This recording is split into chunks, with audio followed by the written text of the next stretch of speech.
आइए जानते हैं आज के कुछ प्रमुख अंतर्राष्ट्रीय खबरों को। पहले एक नजर आज के हेडलाइंस पर।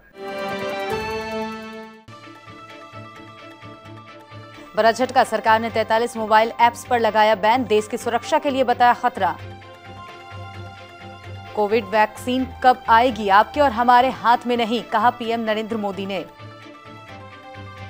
चीन पाकिस्तान से तनाव के बीच सेना ने किया सुपरसैनिक मिसाइल ब्रह्मोस का एक और सफल परीक्षण। कोर्ट ने कहा कंगना रनौत और उसकी बहन को 8 जनवरी को मुंबई पुलिस के सामने होना होगा पेश। बिहार में बढ़ी ठिठुरन, पटना में ठंड ने तोड़ा 12 साल का रिकॉर्ड, प्रदेश का सबसे ठंडा जिला गया। निवार चक्रवात मचाएगा तबाही।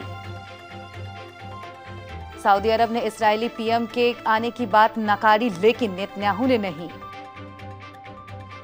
भारी विदेशी निवेश और वैक्सीन की खबर का असर, सेंसेक्स और निफ्टी मार्च के निचले स्तर से 71% ऊपर पहुंचा। ससुराल सिमर का फेम एक्टर आशीष रॉय का निधन, किडनी की समस्या से थे परेशान। और टीम इंडिया को लगा तगड़ा झटका, रोहित ईशांत पहले 2 टेस्ट से हुए बाहर। सरकार ने 43 और मोबाइल ऐप्स पर बैन लगा दिया है, जिसमें से अधिकतर चाइनीज है। इन्हें देश की संप्रभुता, अखंडता और सुरक्षा के लिए खतरा बताया गया है। आईटी एक्ट की धारा 69A के तहत यह कार्रवाई की गई है। सरकार की ओर से बताया गया है कि कार्रवाई यह इनपुट मिलने के बाद की गई है। ये ऐप भारत की संप्रभुता, अखंडता, रक्षा, सुरक्षा और कानून व्यवस्था के खिलाफ गतिविधियों में लिप्त है। कोविड-19 वैक्सीन से जुड़ी सकारात्मक खबरों के बीच देश में कोरोना वायरस के कुल मामले 91 लाख के पार पहुंच गए हैं। प्रधानमंत्री नरेंद्र मोदी ने मंगलवार को कोरोना महामारी को लेकर राज्यों के मुख्यमंत्रियों के साथ बैठक की। सूत्रों के मुताबिक बैठक में प्रधानमंत्री मोदी ने कहा कि वैक्सीन कब आएगी इसका समय हम तय नहीं कर सकते हैं। पीएम नरेंद्र मोदी ने यह भी कहा कि कुछ लोग वैक्सीन के मुद्दे पर राजनीति कर रहे हैं। राज्यों के मुख्यमंत्रियों के साथ कोरोना मुद्दे पर पीएम की बैठक समाप्त हो गई है।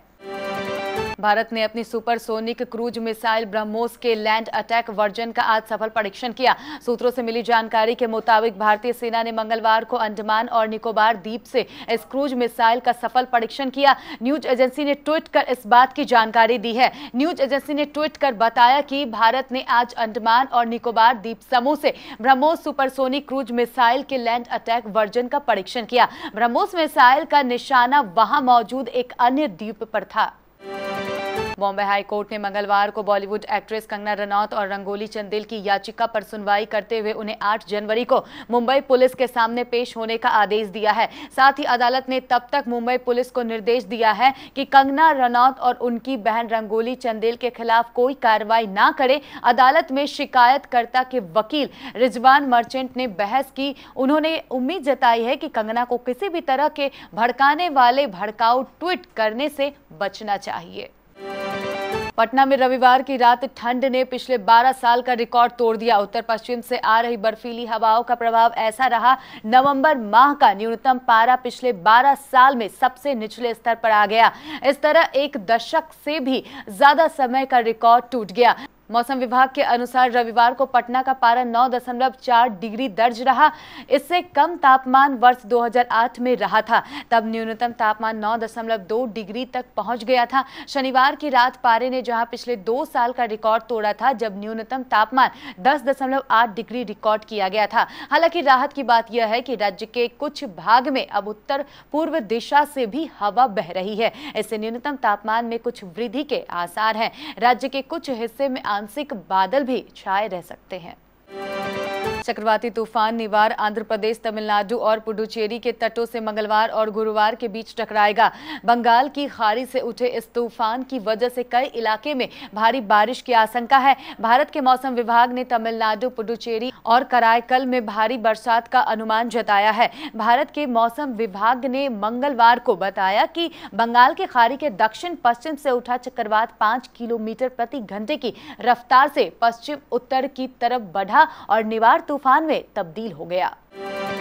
सऊदी अरब के विदेश मंत्री ने सोमवार को उन मीडिया रिपोर्ट्स को खारिज कर दिया था जिनमें कहा जा रहा था कि इजरायली प्रधानमंत्री बेंजामिन नेतन्याहू की सऊदी अरब में क्राउन प्रिंस मोहम्मद बिन सलमान और अमेरिकी विदेश मंत्री माइक पोम्पियो के साथ मुलाकात हुई है। सोमवार को इस मुलाकात में इसराइल के रिश्ते सामान्य बनने को लेकर बात होने की मीडिया रिपोर्ट्स आई थी। यह भी कहा गया था कि नेतन्याहू के साथ इसराइली खुफिया एजेंसी मोसाद के प्रमुख भी थे। सऊदी अरब के इनकार के बावजूद इजराइल की तरफ से अब तक इस पर कोई खंडन नहीं आया है। इजरायली मीडिया अब भी इस बात पर कायम है कि नेतन्याहू की गोपनीय तरीके से रविवार को सऊदी अरब गए थे और वहां उन्होंने क्राउन प्रिंस मोहम्मद बिन सलमान से मुलाकात की थी। भारी विदेशी निवेश और ग्लोबल मार्केट में तेजी के चलते बाजार में रिकॉर्ड मंगलवार को रिकॉर्ड बढ़त दर्ज की गई।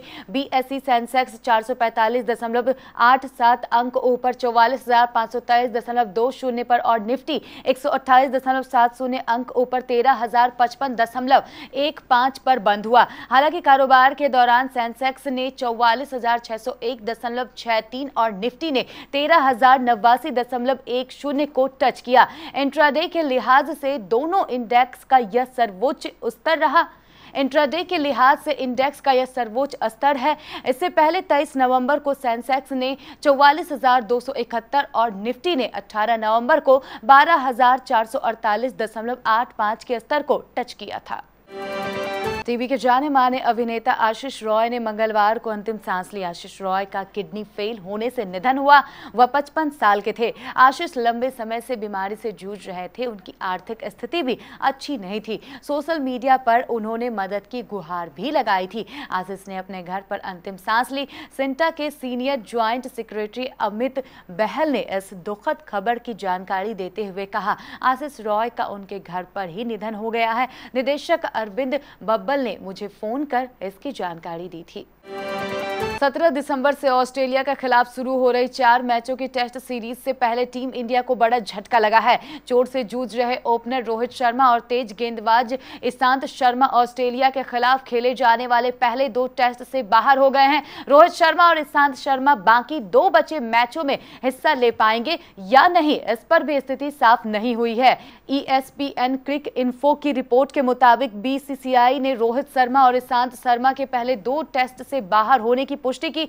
इससे पहले रोहित शर्मा और ईशांत शर्मा के टेस्ट सीरीज से बाहर होने के कयास लगाए जा रहे थे क्योंकि दोनों खिलाड़ी फिलहाल इंडिया में ही हैं।